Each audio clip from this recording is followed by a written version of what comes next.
Welcome, Jeb. I wanted to wrap myself out here right to start in that I have had Fanatical Prospecting sitting in my queue on Audible for longer than I'd like to admit. And then when I knew we were going to be talking today, of course, I had to read the book and make sure that I was up to snuff on everything that you're about.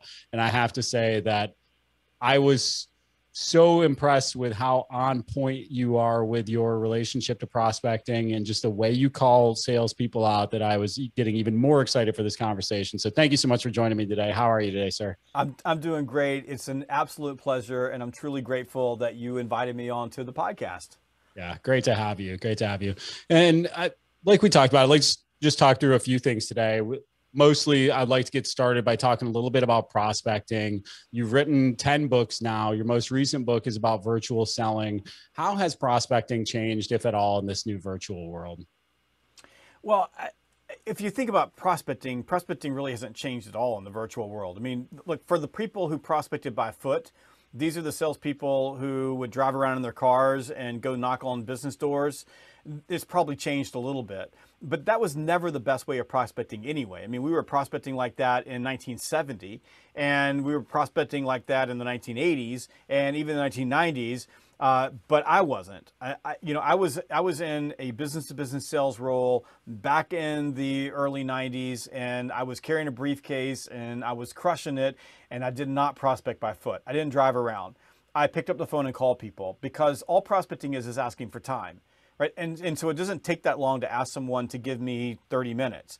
So I'd rather ask for the time on the telephone, which is more efficient, and then go there in my car and meet with them, which is more effective, right? So if I did that.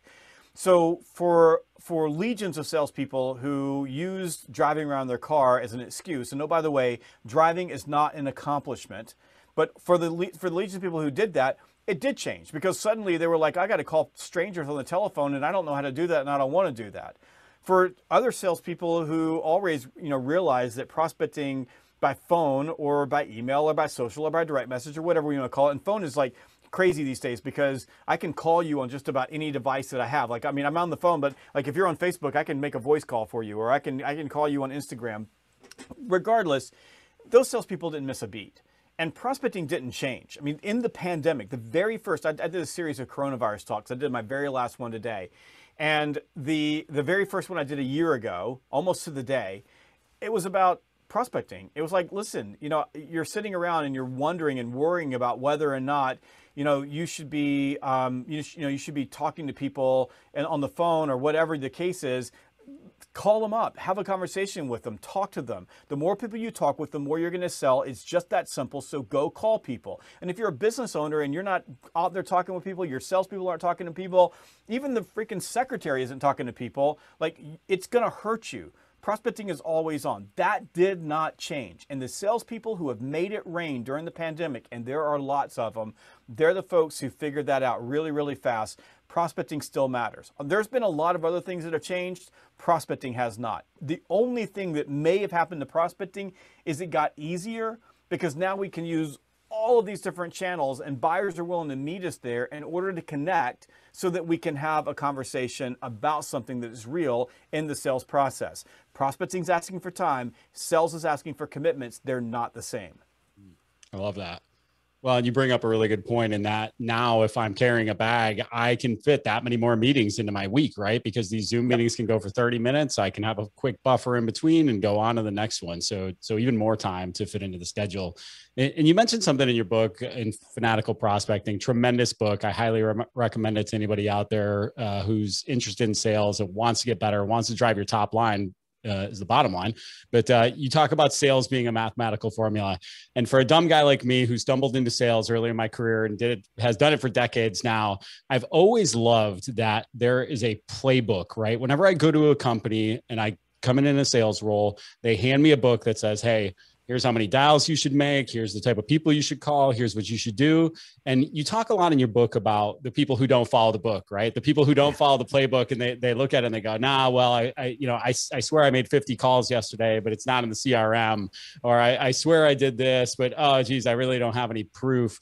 Well, how can we as people, so a lot of people listening to this are not sales by trade and they're trying to grow their top line and they're trying to build out sales processes. Where do they start building out that playbook and how do do I get it up and running if I'm somebody who's maybe not a sales professional, but is trying to build out a sales team? Well, from the playbook standpoint, if you're the business owner, so I'm a business owner and I started my company, and when I started my company, I was the chief owner, I was the CEO, I got myself my own coffee, and then I had to prospect, and then I had to do customer service, and then I had to do accounting, and then I had to do everything, right? So wherever you are on the spectrum, at some point you had to go build your business. So you have a pretty good idea of what it takes in order to build the business. But an easy place to begin is for most B2B salespeople, and if you're calling businesses, so in this particular space, you're typically calling on businesses, most salespeople need 2 to 4 brand new meetings every single day. When I say brand new, you're not in my pipeline, you're not doing business with me, I'm engaging you in a conversation. That's what I need. Most B2B salespeople that have 2 a day are going to be doing just fine. So if I back into that, how many outbound prospecting calls do I need to make in order to score 2 qualified first-time visits, right? And then all I got to do is look at from there. So if I have 10 a week, about half of those will end up going to the next step. In the payroll space in particular, you've got some steps you have to jump through. So if someone wants to do business with you, you've got to collect a bunch of documents from them. You've got to pull all that, bundle it up, put it into a package. You got to come back and give them a proposal for how you're going to manage their business.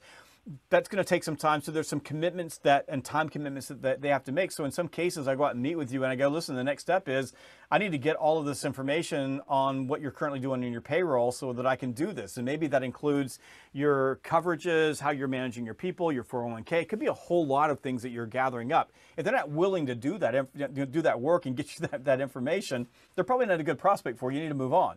That's why you need 10. Now, in the pandemic, what's happened for exactly what you said, because in the past, all of those first-time visits were I was getting in my car and driving out there, 2 was about all people could handle. Because you figure if I go on 10 and 5 of them end up going to the next step, that means that next week I've got those 5 plus my 10, right? And then that 5, at least 2 of those are going to end up in the final proposal phase. So now I've got 17 meetings I've got to go on, plus my prospecting, and I get proposals. There was only so much salespeople could do because they're burning windshield time driving around. Well, it turns out that first-time visits are kind of short, and they're typically an opportunity for us to do a little discovery, a little bit of qualifying, and both the salesperson and the prospect are making a decision together whether or not it makes sense to go to the next step. Because they're short, salespeople can pack more of those meetings into virtual than they can in person. So what's happening is the smart salespeople, they're moving those first-time visits to virtual, and then they're investing their in-person time, their face-to-face time for discovery, for meeting the stakeholders, for really thinking about how they're going to be building out a case for how they can serve this business. So now they're stacking in 2, 4, 6, first-time visits, which means they're selling a lot more. So if I'm a business owner and I've got a couple of salespeople and I'm specifically in the payroll space, my prescription would be 2 to 4 first-time visits every single day for every salesperson, new, not follow-up meetings. I don't care about follow-up meetings. I care about first-time visits, which means that you're probably going to have to make somewhere between 25 and 100 outbound calls, which seems like a lot, but the truth is that you can do that in a couple of hours. If you have a list and you're banging out the list, you can get lists from everywhere. So, and if you're getting some inbound leads and some referrals and some things like that, it gets a little bit easier. So every single day, you've got to have prospecting blocks in the morning that drive opportunities or first-time visits in the afternoon, which is typically the pace you're going to be on. And then a certain number of those visits are going to end up in discovery and what have you. And that's where we start coaching salespeople. Why first-time visits? First-time visits are my Moneyball. So if you ever saw the movie Moneyball, if you haven't seen it, go watch it again. I watched that movie the other night ago. I made my wife watch a baseball movie. She was so disgusted with me. But at the end, she goes, that was a pretty good movie. Like, so if you think about Moneyball, I love Moneyball because, in Moneyball, Billy Beane figures out that on base percentage really matters. So if I can get people on base, it doesn't make a difference if you're a total loser. If you can get on base more than someone else, if you're on base, you can score. So for me, those first-time visits, when you start looking at playbook, that's my Moneyball. So if they're getting first-time appointments and they're putting things into the pipe, we're much more likely, of course, to get a run, right? We're going to get a sale. And then as a business owner, if I got salespeople getting me into deals, I can help them the rest of the way. Like if you're getting me in, then if you need help or you need coaching or I can work with you, we can get there. If you're not getting me into any meetings, like if you're not doing any prospecting, we're all wasting our time. There's nothing I can do for you other than say, pick up the damn phone and call somebody, because that's the only coaching I can give you. But once you get that rhythm going and you start thinking, okay, if I'm going on, say it's taking me 100 dials, typically in the business to business space, somewhere between $30 and $50, you're going to get 2 appointments. So if it's going to take you $100 to get 4 appointments, then you're going to do 100 outbounds, however it looks, outbound looks, get 4 appointments. That's 16, 20 a week. If you do 20 a week, about half of those should move to the next step. And of the ones that move to the next step, about half of those are going to move into the proposal phase. And of the ones that go in the proposal phase, some percentage of those, usually about half, it could be less, right, will go into a final, you've closed the deal. So just back into that number. And then if you've got problems, like for example, let's just say that you've got salespeople and they're setting 20 new appointments every single week, and all 20 are moving to the next step, you got a problem, right? Because the salesperson is treating every one of those deals like the same. They're probably doing all the work. They're not doing good qualification, but that's okay. That's something you can coach. You can't coach empty pipeline. You can coach, I don't really have awareness when I got a deal or I don't have a deal. Right, so if you've got them getting to you to the proposal stage or the business case stage, and then they're not closing anything, that's something you can coach and work on. So what I would do as a business owner is I would look at those like raw numbers, look at your own data, and then finally there's one more piece here, and this is especially for small and mid-sized businesses. In some cases, your salespeople can swamp you. So they can sell more clients than you can onboard and still deliver a great customer experience. So in those cases, you may want to look at maybe slow down the process, or ask your salespeople, you have to do this carefully, to do a little bit less, or don't push them to do more, but have less salespeople, what have you. But you want to make sure that you're selling at a pace that your operations team can onboard and provide a customer experience, or you're going to have the problem of you need to go find more operations people so that you can onboard more customers and you can grow and scale. I like those problems as a business owner. So those are some things that you can work out. But I don't know if that answers your question, but that's a real big, talking really fast overview of building a playbook with numbers. You can't be from Georgia talking that fast. No, so you hit on a lot of things in there. I am straight up from the piece. I grew up on a dirt road.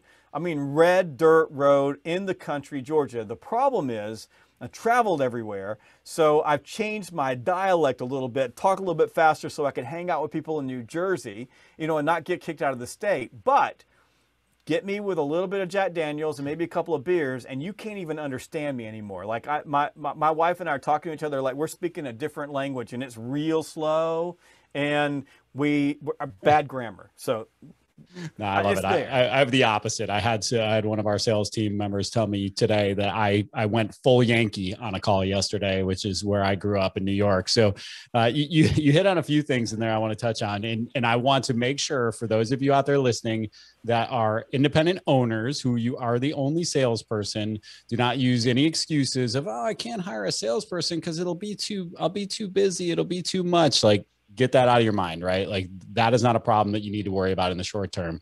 But it's interesting. You mentioned something in there. I'll never forget my first year in this industry was 2009.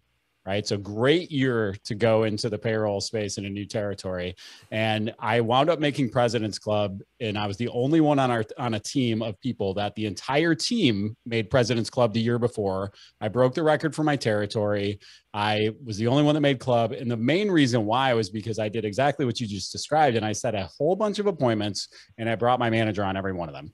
And so for me as a business owner of a payroll company, what I need to do is tell my new sales hires or my teammates that I bring in, hey, take advantage of me as you can, right? If you set these appointments, I will come to as many as I can possibly make, and I will help you close these deals because it behooves both of us, right? And then they're going to learn from you as they listen. And that's how it worked out for me in the early days. So appointment setting, I love it. Now let's jump on that for a second. We talk about independent. Let's just go back to independent. So you're an independent. And you're like, I can't hire a salesperson. I'll be too busy. So all of us who own businesses started at some point where it was just us. So I started this company. It was just me. The hardest hire you ever make is that very first salesperson. Like, you've got to make that leap. It's the only way you scale. But exactly what you said is how you do that. If I could bring someone on and they could just set appointments for me, like if they were just bringing me on and I was mentoring along, and then we went out together, I can teach them to do what I do. And if I can teach them to do what I do and they're selling it, then I can onboard it. Then I'm basically replacing myself as a salesperson. I'm still out closing deals and I'm still out supporting that, but I'm making them better. And it's one of the easiest ways to teach people. And then you can get another person, get another person, get another person on. You're never going to scale unless you get someone out there selling for you. So you have to do that. And one of the problems with independent owners is that you get into this problem where you're hanging out at the feast or famine amusement park, riding on the desperation roller coaster, right? So your pipeline gets empty. You need some clients, right? So what do? You start banging the phones. You go out, knock on the streets. You go to Chamber of Commerce. You're hanging out at at the local what do you call them? The what's that club? Rotary Club. You're knocking on business doors. You're doing everything, and so suddenly you got all of this work, and then you quit prospecting. And so you start working on these things, and some of them close, some of them don't close. You put a few in, you feel pretty good, you cash a few checks, you go home, you feel like a hero, and then suddenly, boom, you're at the bottom of the roller coaster again, feeling like a total loser, and you're having to build it all back up again. That sucks. Like, that is the worst place to be as a business owner, and this the life of so many independent business owners, because everything depends on you. So part of like building the sales system and thinking about what your numbers and your playbook, as you said, is like start writing down what you're doing. And by the way, nobody's ever going to do it as well as you do. Nobody, because nobody's ever going to care like you do. But you got to start writing it down, building it in, and then you're going to have to make that leap at getting that person in. And here's the thing for most independent business owners that, like, nobody wants to hear this, but don't shoot the messenger. The first time you hire a salesperson, you're probably going to fail. And the second time you hire a salesperson, you're probably going to fail. And it's going to take 3 or 4 times of making some mistakes until you find the person that you totally connect with and it works. And then when you get that person in, for me, it's Brooke Holt, man. She is my anchor, my rock, my stake in the ground. But we can build sales teams around her. Now she's my sales manager, right? Now she's running my sales team. So, and she's on vacation next week, so I'm not exactly sure what I'm going to do. It's going to be awful. But you'll find that person, put a stake in the ground, and then they'll build around themselves. That's the art of like building and scaling your team. So I love what you said. Like, don't let this be an excuse. Let this be an aspiration. Get that next salesperson in so you can scale your business, and then you can give yourself more time. Well, and you hit on a really good point there as well. When you talk about those first couple hires, you're going to be building the playbook alongside them. And don't kid yourself thinking that you're going to hire somebody and they're going to come in and build your playbook for you. That's not going to happen. They can't carry a bag and build the plane at the same time. It just doesn't work that way. But you can certainly build it alongside them while you're training them, while you're coaching them up. It continues to improve. It continues to iterate.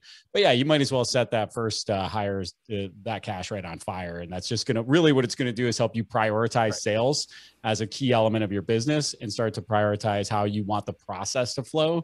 And then from there, you can continue to build on it. And I think that's some great advice there. Now, you touched on something that was probably, it continues to be my biggest pet peeve with not only sales professionals, business owners, everybody. And that's that, okay, I'm dragging people those 2 to 4 meetings a day through a process that they don't even want to be a part of, right? So I'm taking a suspect and I'm trying to turn them into a prospect, even though they've given me every clue under the sun that they're not really a prospect, but I'm so desperate to keep my pipe full that I'm just dragging them through. How do you coach reps or owners up to stop doing this? Well, I think number one is that if you're truly setting appointments with people, then they're not going to meet with you unless there's some level of interest or there's something there. So what happens in most cases, and this is especially true in this particular space, is that we're not prospecting to set appointments. We're prospecting and trying to sell at the same time, right? So we get someone on the phone or we walk into their business and then we're like, blah, blah, blah, blah, blah, blah, blah, blah. And they get rid of you. They go, oh, okay, like send me some stuff, like put some things together.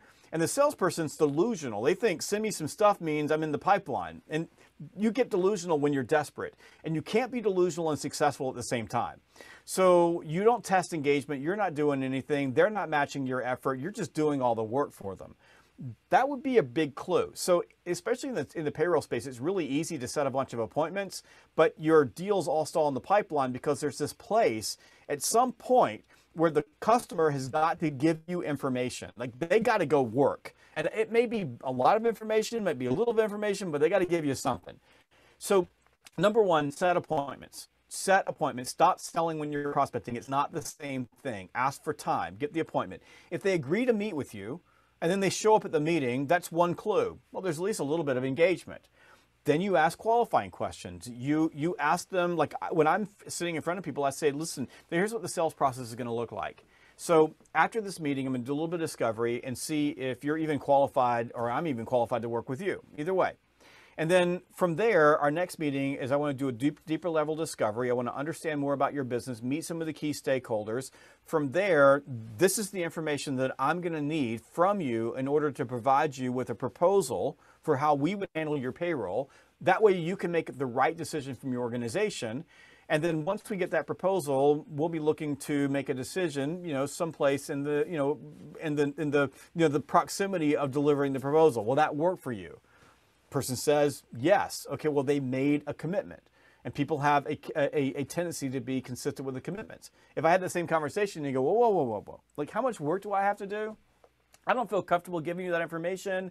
I don't know. I don't this. Then it's telling you, maybe they're just not that into me. I don't know. And I say, well, here's the reason why I have to do this. I can't give you a quote until I have the information.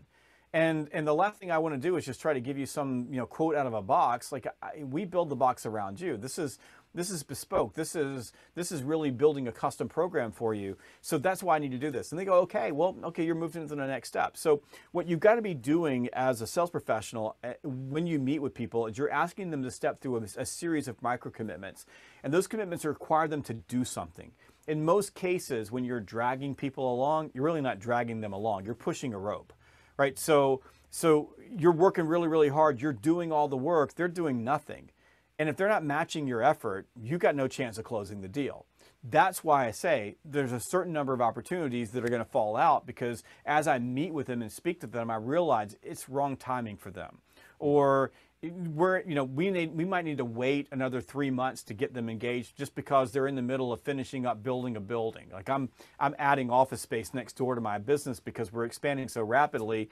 And if you came to me to ask me anything about that might get in the way of that, I'm going to go, look, this is just not the right time. Like I can't make an investment because building supplies have gone up 180%, and I got people that in my office they're everywhere, and I got people working at home, and I got no place to meet, and I don't have time for this right now. That you would go, okay, well maybe this is not the right time. I said, well, I'm really, really interested in talking with you. I go, great, let's find a better time. So the big thing is that you've got these checkpoints where you're testing engagement. And here are the three things that I want from you. Like this is the thing I'm asking for. I want your time. I want your emotional engagement. So if I ask you questions, you lean forward and answer my questions. And I want action. So I want you to do stuff. So when I leave, you get something to do and I got something to do. And then we come back and meet together. And by the way, you never, ever, ever, ever, never, ever, ever, let me say this again, never, ever, ever leave a meeting with the prospect if you don't have a commitment for the next meeting on your calendar and on their calendar. The moment that you do that, you're back to pushing ropes. Great stuff. It's like you were sitting in on our sales training this week, Jeb, or maybe we took some of it from you. Who knows? But one of the things you mentioned in there that I think is super critical, and I want to underline and underscore, and that's you defined the end of the process where you're going to propose a solution and ask for their business, right? Mm-hmm. So you're asking for those micro commitments, but you're also just saying, hey, if this makes business sense at the end of these meetings, I'm going to ask you to do business with me. Yes. Are you in a position to do so? Right. And so, yep. and one thing that I will just phrase a little bit differently, but we emphasize that a lot, just being on, people try to sell to you every day. People try to sell to me every day. People try to sell to all of us every day. And you have to be empathetic to the person on the other side of the table, yes. Other side of the phone, other side of the Zoom, whatever it is, because it's not always the right time. It could be the perfect fit. You could have the perfect solution for every problem they have, but they're building that office next door and it's just not the right time. And you have to empathize with where they're at in their life right now. So great stuff. Now you kind of brushed on this a moment in there, but I love it. It's a concept I heard you talk about when I saw you at the keynote at IPPA, and I read it in your book. It's the power hour. Okay, can you share with our audience a little bit about what the power hour is? Yeah, I mean, all the power hour is taking prospecting and dialing it into our high intensity activity sprints. So for example, we'll go, okay, we're gonna do 50 dials in the next hour. So, and all we're gonna do is focus on that. There's no research, there are no cat videos. We're not getting up for coffee. We're not going to the bathroom. We're gonna dial for an hour. Now, for a lot of people, hours are a really long time. I mean, the hour goes by. So what I like to do is I break power hours into 15 minutes. So I do 15-minute high activity sprints. We call them HIPs, high intensity prospecting sprints. And we do 15 minutes, 15 dials, set one appointment. So we'll take an hour worth of prospecting, break it into 15-minute sprints. We'll typically run, say, a 5 to 10-minute break in between to update the CRM, any notes that we took. And then we go back at it again. Because anybody can be awesome for 15 minutes. I'll sometimes do it for 10 minutes. 10 dials, 10 minutes, one appointment. But we always have that goal. Now, some people will make 20 dials because they don't talk to anybody. All they get is voicemail. Some people will, like the very first call, they're on the phone with a business owner and having, a 30-minute conversation, and it's all good. So because it turned into something good. But regardless, what we're doing is we're compressing our activity into a very small space. And we talk about this in the book. It's called Horstman's Corollary to Parkinson's Law. Parkinson's Law basically describes how work has a tendency to expand into the time allotted for it. So if I said you got to do 50 outbound dials a day, it'll take you all day long to do them, and you probably won't do them all. But if I say you got 15 minutes to make 15 dials, Horstman's Corollary says activity tends to contract into the time allotted, as long as that time is reasonable, and that's reasonable. That's one dial a minute. And there's a goal attached to it, so we can get a lot more done than other people. And by the way, it's a really easy way to run your whole life. Like if you break your entire day into these short activity sprints where you're concentrating your focus on only one thing without any other distractions, you'll be more productive than anyone around you by 10, 20, even 30 times. That's awesome. I love that. I love it. And I think you're absolutely right in that it's so much more applicable to things beyond sales, right? And so often these things are. Now, I want to transition a little bit. One of the things I remember about your keynote is that you are a master storyteller. You told a story on stage that provided such detail that I can still, in my mind, picture what I think the prospect's facility looked like that you were in, which in my opinion is something that many of us are guilty of not doing, is adding in little details to allow people to put themselves into the story, because we feel like we're speaking too much, right? We don't want to be a blabbermouth sales rep. We don't want to dominate a conversation, which is obviously a great way to think, but also you might be leaving some things out which might not allow your prospect or your customer, whomever, to put themselves into the story. Talk to me a little bit about your philosophy at how storytelling helps sales, how you integrate it into your process, and what the value is for you. Well, the thing about stories is stories are the way we communicate. So, I mean, some people communicate really long stories. I'm from Georgia, so you can tell that I tell really long stories and I talk fast. So that's what I do. And some people, talk in short stories. But stories are the way that human beings communicate. And the reason that we tell stories to other people is so that we can be understood.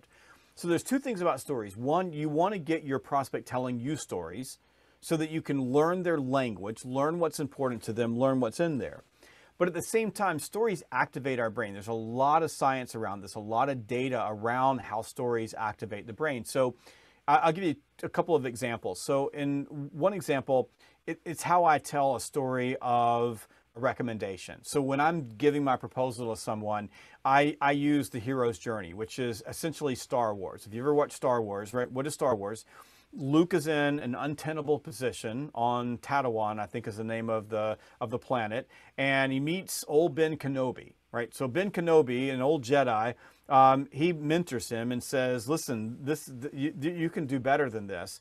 And Ben Kenobi shows him a better place. We could go here, a recommendation. And then they go, right? And then Luke comes back and he's the hero, right? So what's going to happen? So I can't wait that long. I can't wait for my client to become a hero. So I need to tell them the story of how they're going to be a hero. So if I make a recommendation, it might sound like this. I might say, one of the things that we learned when we were talking with your team is that on the 1st and the 15th, it's just awful. Like you have to, your whole business has to shut down while you're manually going through payroll. You're looking at these things. And in fact, you told us that you overpaid a couple of your people because somebody on your team who was reading the manual timesheets made a mistake, and then you had to go back and get the money from them. And it was awful because they were so disappointed.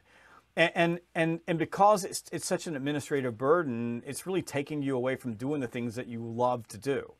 So what I recommend is that instead of you doing your payroll, what we do is we not only automate some of the processes, but if we were to change the workflow to A, B, C, and D, that would relieve you and your team of that burden, which would allow you to go focus on getting more clients. Now, what's going to happen is not only are you going to be getting more clients, but you're going to be happier. And one of the things that's going to happen for you is that instead of being tied to this office twice a month because you're a slave to payroll, you're going to be able to go to your lake house and enjoy the time there and spend time with your family. And it's going to take so much stress off your plate. Is that what you're looking for? That's the hero's journey. That was a story using their language. Now, I don't sell payroll, so I may be completely off on that story, so don't judge me on the story itself. But you can see what I did, right? I talk about their challenge, their problem, their issue, and their language. I make a recommendation for how I'm going to help them get to another place, right? Get off the planet. And then I give them a planned result. Here's where you're going to go. And so my proposal is essentially a story using the way that human beings operate on stories. Now, another way I tell stories is when, let's say I have a competitor who has either an advantage or they have a perceived advantage. One of the ways that I can take my competitor off at the knees is to tell a story that's unrelated to my competitor that helps illustrate why what my competitor is saying is just a bunch of BS. A great example. Early in my career, I sold rental uniform services. Not a very sexy product, but rental uniform services. So you're working in a plant. South Carolina was part of my territory. I was in Greenville, South Carolina. So I had Greenwood all the way to Asheville, North Carolina, and over to Gaffney, North Carolina. So I lived in that space. You know that space is full of plants. A lot of those plants are supporting things like the BMW plant up there. So I worked in a lot of like these small plants you find in a nook, back on some road someplace where, there's 200 people working there all wearing uniforms. And the biggest issue with the uniform industry was that stuff went missing, right? So you've got, say, you've got 5 changes, which meant that every day, when you came in, you'd have a pair of pants and a pair of shirt. And then one day you wouldn't have that on, and the boss would go, "Why aren't you wearing your uniform today?" And you go, "Well, the uniform people, they shorted me." Biggest issue. So like everybody's trying to figure it out. We would do like counts at the plant and check them all off. Most of the issue would be instead of turning in 5 pairs of pants and 5 shirts at the end of the week, you turn in 3 and 3. And so you got 2 days where you don't have shirts and pants. Doesn't make a difference. The uniform company gets blamed. So one of my competitors came up with this really nifty thing, which was a barcode. So they were going to put a barcode on the clothes, right, on the shirts and pants, and they had these really nice brochures. All those brochures where they would show like the perfect count. Everybody's smiling, and the route guy's coming in and he's got the little thing and he's clicking on it, and then they're counting them in the plant. They show little eyes where the clothes are in the plant, and they're showing all this stuff, and the people are like, they're buying this. They're like, you can eliminate this. And so I'm losing deal after deal after deal after deal. And I remember standing in front of my sales manager and saying, if we don't get barcodes, we're going to go out of business. I was so frustrated because I was getting my butt handed to me by this uniform company who was just walking in and using this bright, shiny thing. And then one day, I'm at the grocery store and I'm checking out. And my wife has sent me out to get some stuff, and I'm there, and I think I got a gallon of milk. And if you've ever gotten a gallon of milk, when milk is all sitting in there, other milk is getting on the milk. So I'm there at the checkout counter and all my stuff's there. And there's a bunch of people behind me. And the young lady who's checking me out, somebody in high school, gets the milk and puts it on the little reader, like, the little square thing. And it doesn't go. And then she does it again, doesn't go. And then she does it again, doesn't go. And then she does it again, doesn't go. And she goes, "Oh." And she has to get the thing, scrub the stuff off of it, and then type the numbers into the cash register. All the people behind me are looking at me. And they're like, "What's wrong with you?" And I'm like, "I'm just trying to buy some damn milk." So we get out of there, and it was like, "Oh, that's it." So from then on, I would go in, and the person would say, well, what about barcodes? I'll say, I'm really glad you asked that. I said, you ever been to a grocery store? And they go, yeah. And I said, you ever been to a grocery store and you've been buying things like milk or what have you, and you get to the checkout counter and then they're trying to get the stuff through and it won't scan? And you can see them, they'll go, yeah. I said, and then what happens is like they got your stuff and then the person's going boom, boom, boom, and it won't go. And you go, yeah. And there's people staring at you and they go, yeah. And they go boom, boom, boom, and they go, yeah. And I said, and then finally they go, oh. And then they have to type it in. They go, yeah. I said, think about this. This is a dirty place. The reason you have people in uniform is you got grease and dust and iron and all kinds of crap around here, and you put them in uniforms to keep them safe. But think about that. It's dirty here. What color are barcodes? They go, well, why? White with black stripes. I said, what do you think happens when you smudge dirt on the thing? Is it going to be able to read? And they go, well, maybe. I mean, they got a gun. I said, well, they're telling you that they're going to count the uniforms after they get clean. They're going to have them running through the plant. And then I would have a video, and I would show them the video. I said, this is what it looks like in a plant. And it shows clothes going just like that, right? And they get a little eyeball. Now notice how these different pants, they're cattywankered on these little hangers. So if it's just not perfect, it's going to miss it. And oh, by the way, if it's got smudges of grease on it, and you know grease doesn't come out of anything that's white, that's why you're wearing dark clothes. I said, they're never going to be able to read it. So it sounds like it's a really good thing, but you know from experience that barcodes don't always work.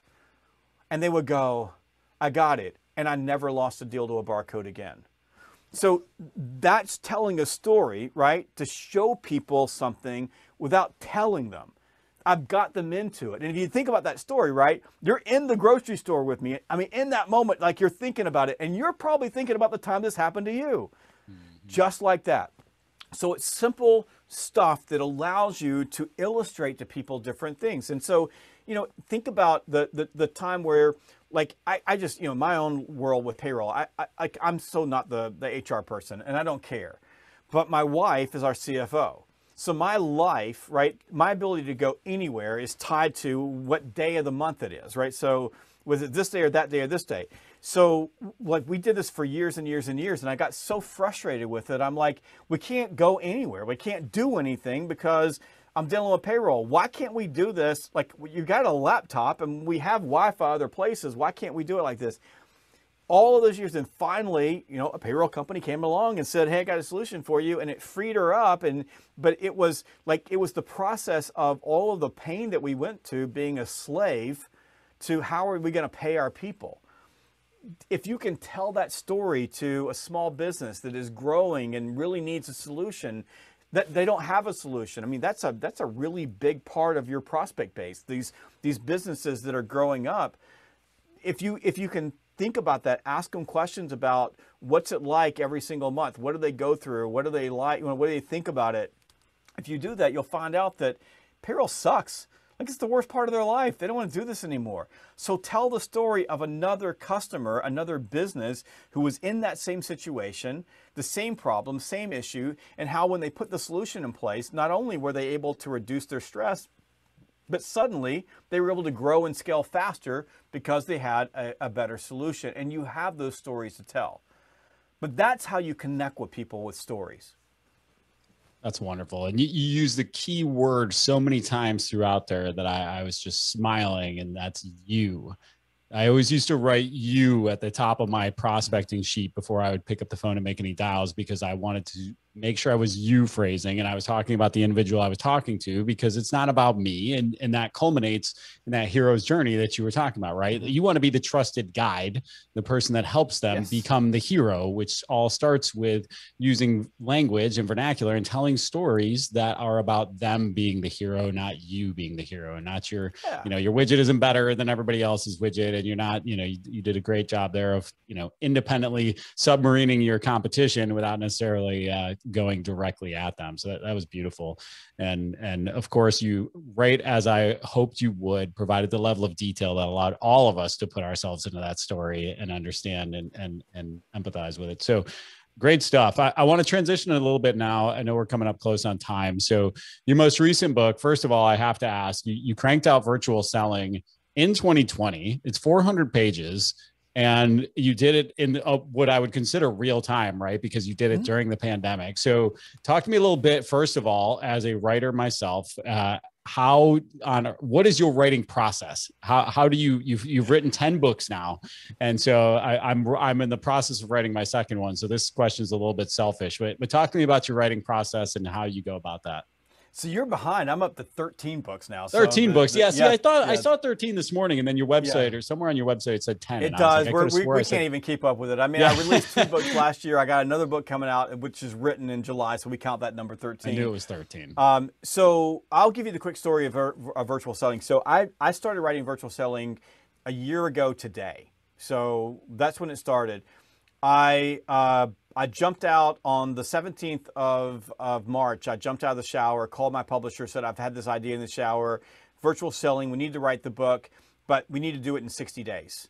At the time, I thought the pandemic would be over by the end of June, like everybody else, right? So I was thinking this is gonna be quick. So I need to move fast. So I said, we need to have this done by the end of June. We need to move this really, really quickly. Are you in? Now you can imagine calling a New York publisher and saying, I'm gonna publish a book in 60 days. That's not how it works, right? It's 2 years, not 60 days. But Shannon Vargo, who's my publisher, or the vice president of all kinds of crazy stuff over at Wiley, she said, I'm in. So she had the courage to say, let's do it. So 2 days later, I had a contract, and the cover was on Amazon. And we wrote that book in 60 days. So we flipped that book around and wrote a 400-page book, which tells you what's capable of doing if you decide to do it. So I had 2 things going for me. Prior to that, I was on the road all the time. So I traveled, I spent 6 years consecutively where I did more than 300 nights on the road. And although I was riding on airplanes, I was still choppy, and it was still hard to get just, pure time for deep work.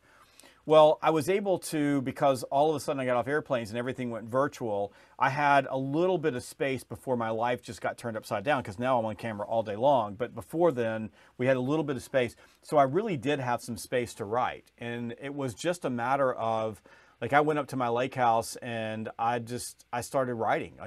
The way I write is I just start writing. I don't really have anything. I'll lay out some chapters and things like that. But I started writing, and where I originally began, when I started writing the book, was it was all going to be video centric.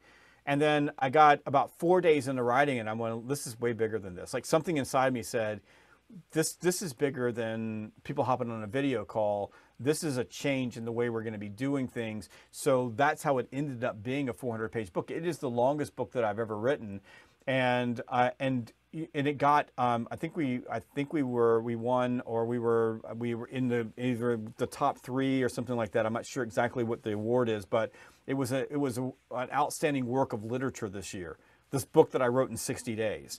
Now, I wrote Sales EQ over the course of 2 years and almost killed myself doing it. And it's not an outstanding work of literature, but that particular book, it just tells you can do that.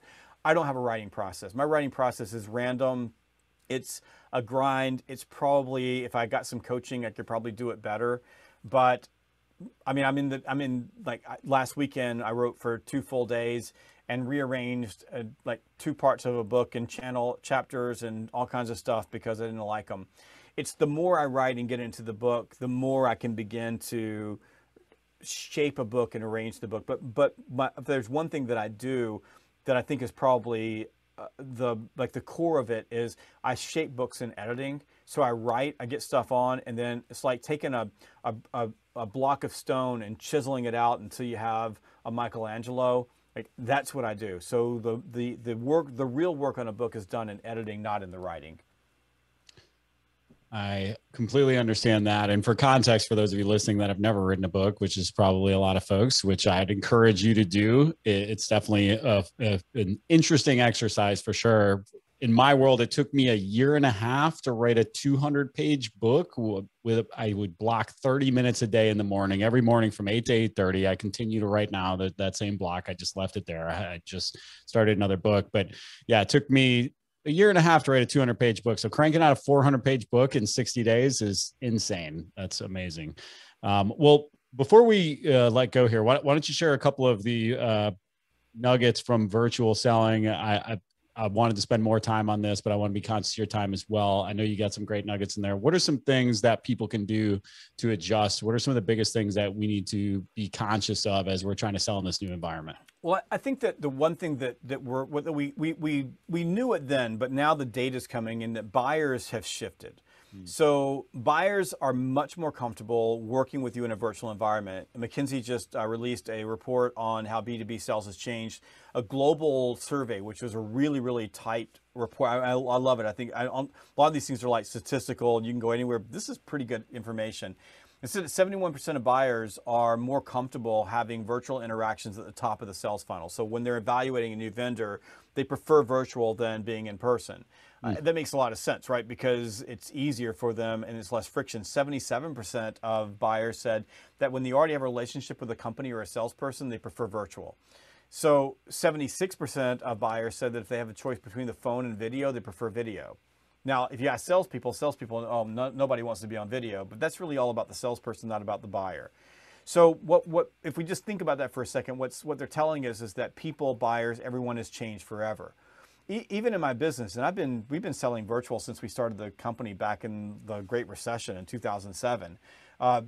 We have basically been all virtual. I mean, we don't like get on airplanes or get in cars and go sell stuff. I mean, we have, but we mostly sell through a virtual channel.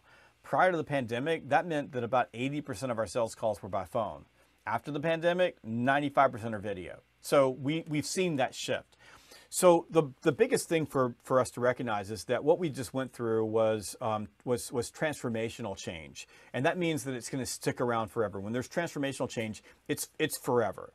It was like after 9/11, there was transformational change in the way that we view security in airports, for example.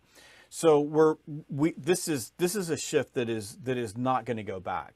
So if you're wishing and hoping like a wishbone that it's going to go back, I got news for you, not going to happen. So buyers have changed, and what virtual has done for us is said to everyone, like we can be more efficient. We can use different channels. We now have a blended approach to communicating with people that we just didn't have before, not because it wasn't there, because all the technology that we needed to merge into a virtual society was already there. We just didn't know that we could do it.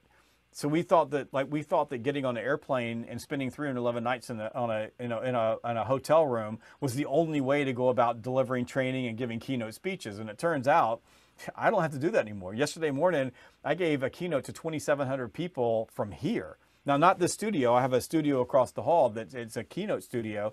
But think about that. I mean, before that would have been getting on an airplane, flying in, meeting people, all the stuff that goes with that. Full day, even though you're doing an hour, you're going to be there for a full day. Then the next day, going 3 days in order to do that. I didn't have to do that. So we just have a shift right now in the way that we're doing things. That doesn't mean that we're not going to be in person, because we are, because in person is the best way for human beings to communicate. But you and I are on video right now. I'm looking you dead slap in the eyes. I might as well just be there with you. And but I like Augusta a whole lot more than I like Columbia. I'm not saying anything about Columbia. It's just the hottest place in the world, right? But I don't have to do that. Now, that doesn't mean that we couldn't meet in person. We probably should meet in person. It just means that we didn't have to stop everything in order to have this conversation. You're going to get off this call. You're probably going to go have yourself a nice big old steak and have a nice big old glass of scotch or a glass of wine or something fun, like I don't know what you're going to have. Maybe a fan of orange drink. I'm going with IPA tonight to watch some basketball. It's March Madness for those of you listening to this 2 years later. But there you go. I want to have a good glass of wine. So, but the point is we didn't have to do anything. So that's what's changed. So what everybody needs to get right now is a concept called blending. What blending is, and pay attention because this is the future of business and sales. Blending is choosing the communication channel that meets your buyer where they are at any given spot in the sales process and the account management process, that gives you the highest probability of getting the sales outcome that you desire at the lowest cost of time, energy, and money. That's blending. This is the formula for sales acceleration and revenue acceleration for the future. Choose the channel that gives you the highest probability of getting to the outcome that you desire at the lowest cost of time, energy, and money. And the beautiful thing is we have lots of channels and we're all used to using them. So That's the future, and what virtual selling does. And I recommend that you read it. It's been an international blockbuster for me personally. It's just been a great book. But when I wrote it, when I first started writing, I thought it was just going to be through the pandemic, and I'm so glad that I built it into 400 pages, because it's a manual for how you're going to conduct business development and into the future. Well, I'm definitely going to read the book. I'm excited. I love your other books that I've read. I'm really grateful that you spent this time with me today. For those of you that have not engaged with Jeb's content in the past, anything you can consume, check it out. Amazing keynote speaker, one of the more memorable speeches. I went into it not knowing a lot about Jeb, just left the room awed with everything that he brought to the table, his storytelling ability, the lessons that he taught the people there. You've heard today, I mean, nobody knows sales like Jeb. He's cut from a similar cloth as me, and he knows what it takes. It's not a game for the weak of heart. I loved in your book, actually, you had mentioned something about people who had, what's it called? Call fatigue, not call fatigue. What's it called when they don't want to pick up the phone? Yeah, well, yeah, people have call reluctance. Call reluctance, right? And it was like, hey, listen, you don't have call reluctance. You're just in the wrong line of work. And I love that because it's not for everybody, right? So, but if you are a business owner, guess what? It's a big part of what you're going to have to do. So no more excuses. Get out there and make things happen. And I do also, I always like to give a little call to action here at the end, Jeb, because you are a content creator of the highest form, right? We got 13 books. We got international bestsellers. We got keynotes. We got everything, consistent podcasts, blogs, everything you can imagine. I'm always trying to encourage people to create more, to get out in front of their target audience. What encouraging words do you have for our audience today as a parting thought? Well, I think as business owners, what you said about creating more content, getting on your front of your audience, I think it's going to be super important. What I would say is, you said I spend 30 minutes every single day building it. That's what you got to do. You say I'm gonna create a little bit of content every day. It's tough. It is hard to keep up with the beast that is social media, in particular in creating content. It's difficult, but if you just think about it from a business development standpoint, when you create original content and you get it on your website, you're going to tap into Google, which means that you're going to get a higher search engine optimization. And if you're using a WordPress site or anything like that, that's really easy to plug in. Like, I would choose Yoast. I think that's probably the easiest plugin for you. So you can take each of your blogs and you can drop them in there, and you can optimize those blogs and optimize that content, whether it's and then think about ebooks or anything that you have, because that's going to make it easier for you. Because if people are coming to you, like if they reach out and call you and say, can I talk to you about this? That's a phone call that you didn't have to make outbound, and it's probably 10 phone calls you didn't have to make outbound in order to get that call. So I think content creation, building out your blog, doing videos, getting on social media, those things matter. They matter greatly. But same thing as prospecting. Prospecting is really hard. It sucks. Nobody wants to do it. Content creation is really hard because it just takes a lot of work. It is, somebody asked me the other day, do you ever get burned out? And I go, yeah. And I'm almost always burned out about content creation, not anything else. Mm. The flip side of it is I love creating content. Like, I really like doing it. It's fun doing it. It's cool to be able to think about what I want to say. And I think that everyone should try to do something. But if you have a website, if you're a business, you need to create original content to get people coming to you, and that matters. Yeah, that's awesome. And you teased what's going to be our next episode, which is the blend of inbound versus outbound, and how you create both momentum around both. Yes. So this was awesome. I appreciate your time so much. We'll link out to your site and plenty of resources from there. I appreciate you taking some time with me today, Jeb. Awesome. Such a pleasure. Thank you so much. Have a great day.